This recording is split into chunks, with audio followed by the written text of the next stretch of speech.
When you wake up in the morning, tell yourself, the people I deal with today will be meddling, ungrateful, arrogant, dishonest, jealous, and surly.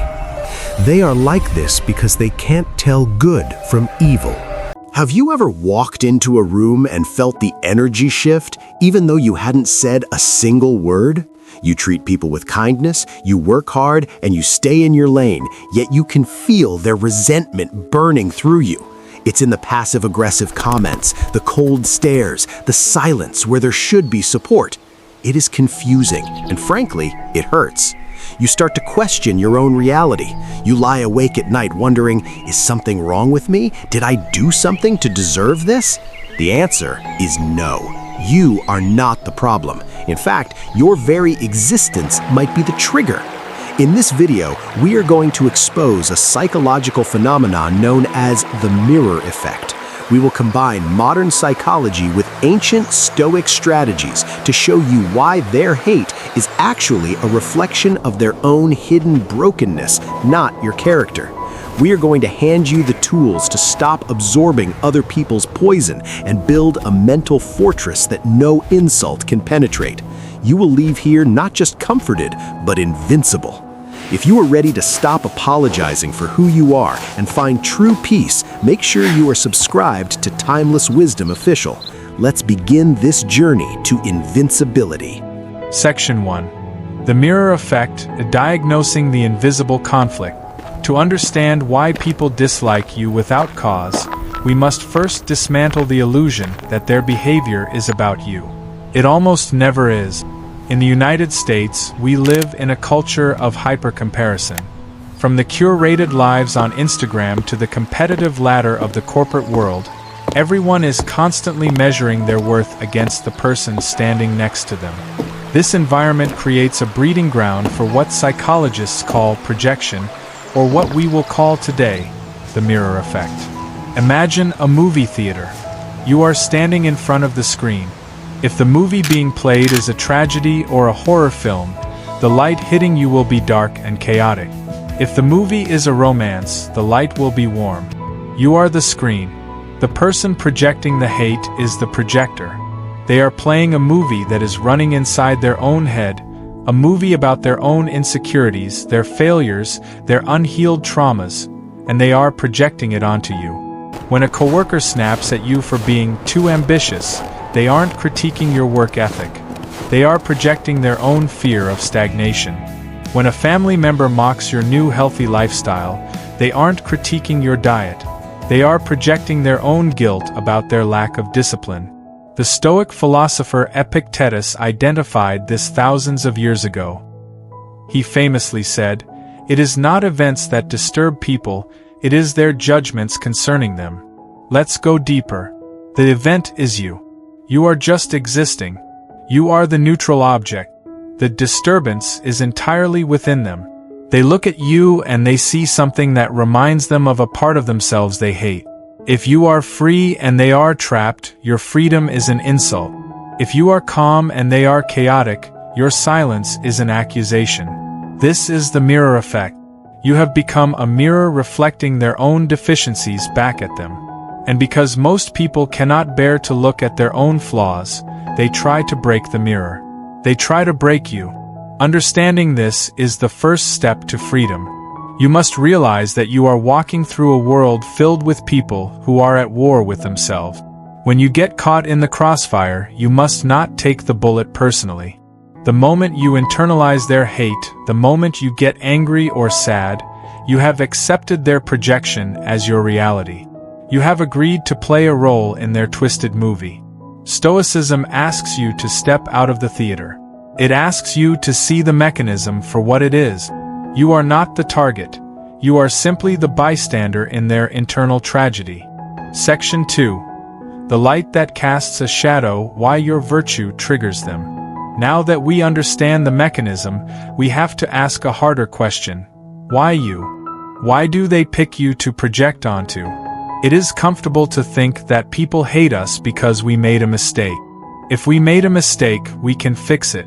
We can apologize. We can change. But the brutal truth of the mirror effect is that people often don't dislike you because of your defects.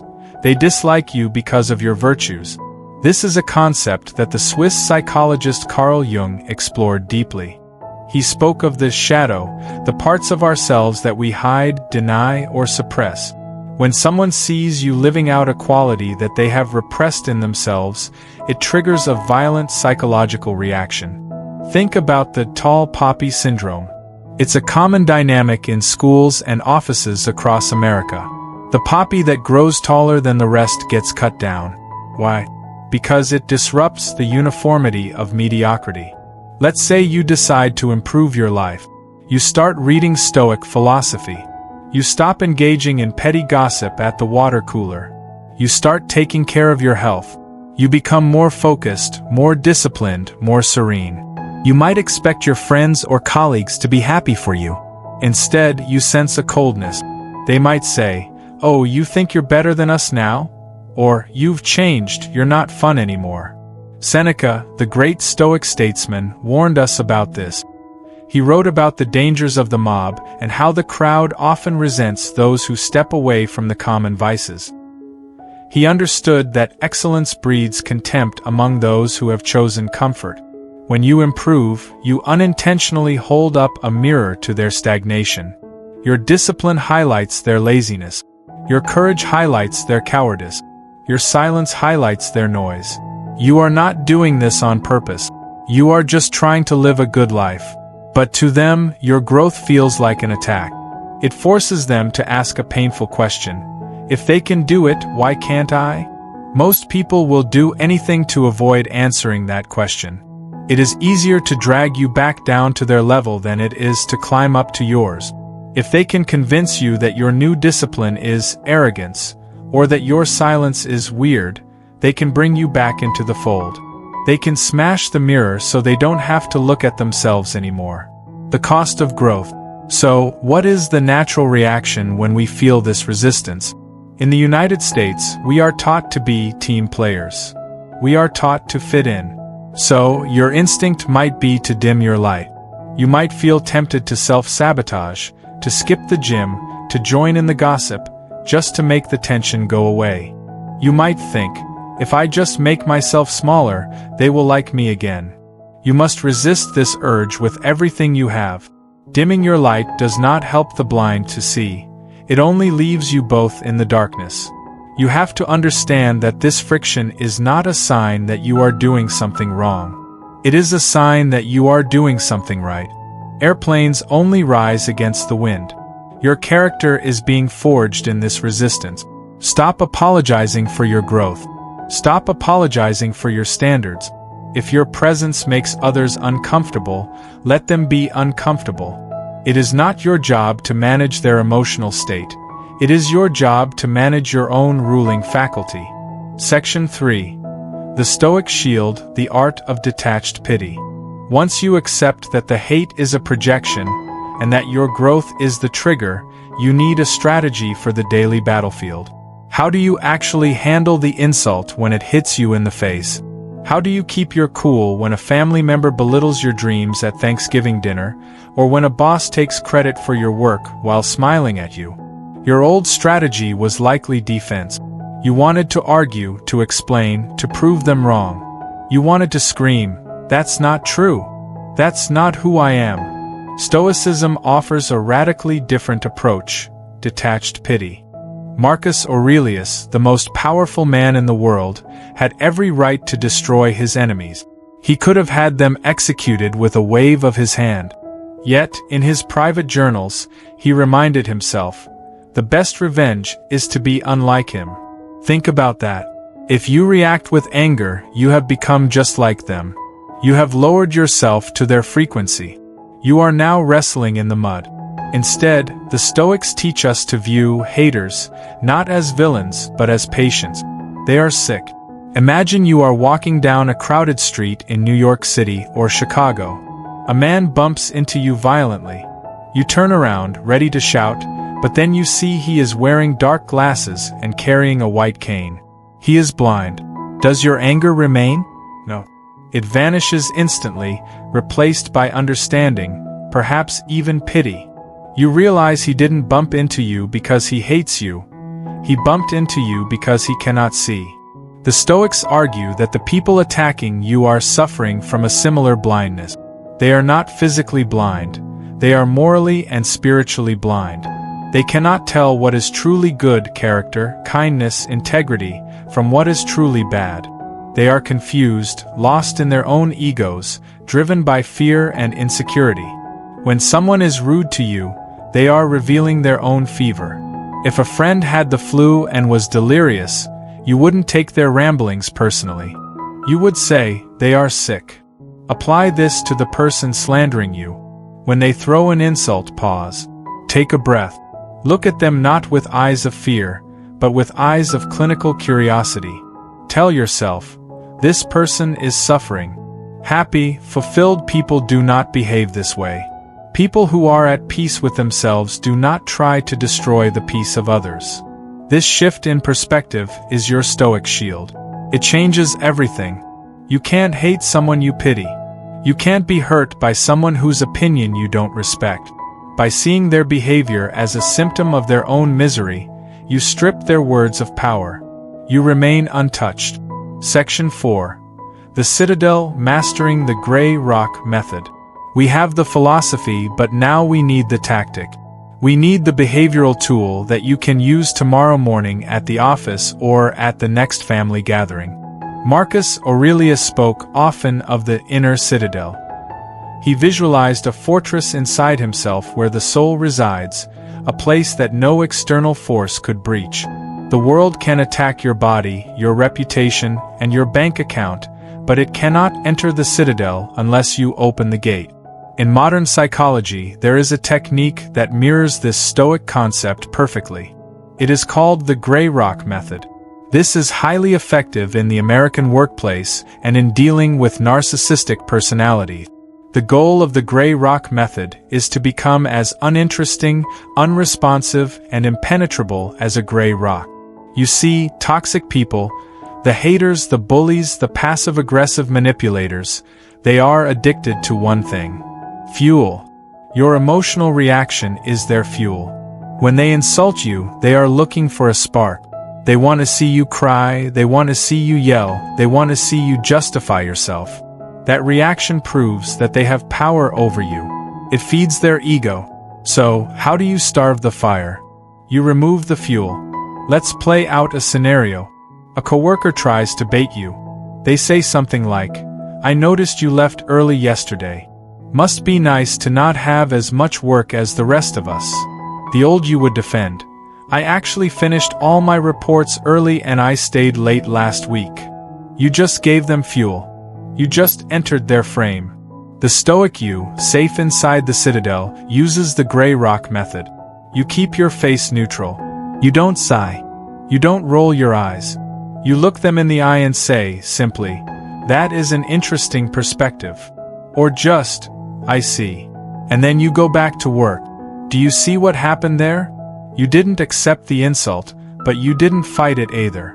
You let it pass through you like wind through a ghost. You gave them nothing. No drama, no energy, no supply. When you do this, it is confusing for them. They will try harder at first. They will poke and prod. But if you remain a gray rock, consistent, boring, unemotional, they will eventually move on. They will go look for an easier target, someone who will give them the reaction they crave. This is not passivity. This is the ultimate form of strength. It takes incredibly high self-control to stand in the face of disrespect and offer nothing but silence or a bland phrase. It is the practical application of the Stoic dichotomy of control. You cannot control what they say, but you have absolute, king-like authority over how you respond. By refusing to engage, you are effectively saying, "Your opinion of me is none of my business." You are proving that your self-worth is not up for negotiation. You are safe within your citadel. Section 5. The Ultimate Freedom, Reclaiming Your Narrative. We have built the citadel, and we have raised the shield. Now we must ascend to the final level of Stoic mastery, total emotional independence. In the United States, we are conditioned from childhood to seek validation. We are raised on a diet of likes, grades, performance reviews, and social approval. We are taught that if people like us, we are safe. If people like us, we are good. But here is the dangerous flip side of that coin. If we believe that being liked makes us good, then we subconsciously believe that being disliked makes us bad. We hand the keys to our self-worth over to the crowd. We let strangers determine our value. This is a form of slavery. As long as you need their applause, you are their prisoner. As long as you fear their criticism, you are their puppet. The Stoic sage seeks a different kind of freedom, the freedom from the need to be understood. You must accept a hard truth. Being misunderstood is the price of authenticity. If you are truly living by a code, if you are truly pursuing wisdom, discipline, and integrity, you are going to confuse people who are living for pleasure, status, and ego. You are speaking a language they have not learned. Why would you expect them to understand you? If everyone likes you, you should be worried. It likely means you are compromising your integrity to fit into every room you enter. You are a chameleon, changing your colors to match the scenery. A chameleon is safe, but a chameleon stands for nothing. The Stoic concept of amor fati, the love of fate, teaches us to embrace everything that happens, including the hostility of others. Do not just tolerate the haters. Accept them as necessary training partners. When you go to the gym, you don't complain that the weights are heavy. You know that the resistance is what builds the muscle. The difficult people in your life, they are the weights. They are the resistance training for your character. Every time someone insults you and you refuse to react, your patience gets stronger. Every time someone excludes you and you remain content in your own company, your self-sufficiency grows. Every time they project their shadow onto you and you stand firm in the light, your integrity solidifies. They think they are hurting you, but in reality, they are helping you become a master. They are giving you the opportunity to practice philosophy in the real world, not just in books. So, change the narrative. When you feel that mirror effect, when you feel that wave of negativity coming your way, do not shrink. Stand taller. Smile internally. Whisper to yourself, "Thank you for the workout." You are no longer a victim of their projection. You are a student of human nature, and you are the master of your own soul. You have reclaimed your narrative. You define who you are. Not your boss, not your family, not the comments section, and certainly not the confused people projecting their own pain onto you. The Ascension. We have journeyed a long way together in this video. We started in the confusion, the pain of feeling rejected and disliked for no apparent reason. We walked through the psychology of the mirror effect and discovered that the darkness you see in others is often just a reflection of their own internal battles. We armed ourselves with the Stoic shield of detached pity, learning to look at hostility not with anger, but with the understanding we would show a sick patient. We built the inner citadel and mastered the gray rock method, starving the fire by refusing to provide the fuel. And finally, we embraced the ultimate freedom, the realization that your value is not a democracy. It is not up for a vote. You now possess a secret weapon that few people in this frantic, noisy world have. You have the ability to walk through a storm of other people's emotions and remain completely dry. The next time you walk into that room and feel the tension, remember this moment. Remember that you are the screen, not the movie. Remember that the tall poppy gets cut because it dared to grow. Remember that you are building a life of meaning, and that requires the courage to be misunderstood. Let them fight their shadows. You have a destiny to fulfill. You have a life to live, a life of virtue, of strength, and of profound, unshakable peace. Thank you for spending this time with Timeless Wisdom Official. We are building a community of modern Stoics, people who are ready to leave the noise behind and seek the truth. If this message helped you build your shield today, please subscribe, like, and share this video with someone who needs this strength. The algorithm brings you what you watch, so by engaging, you are voting for more wisdom in your life. I want to hear from you. Have you ever been blamed for something that was clearly a projection of someone else's insecurity? How did you handle it? Tell us your story in the comments below. Let's learn from each other and grow stronger together. Until next time, stay strong, stay wise, and remember, the only opinion that truly matters is the one you hold of yourself.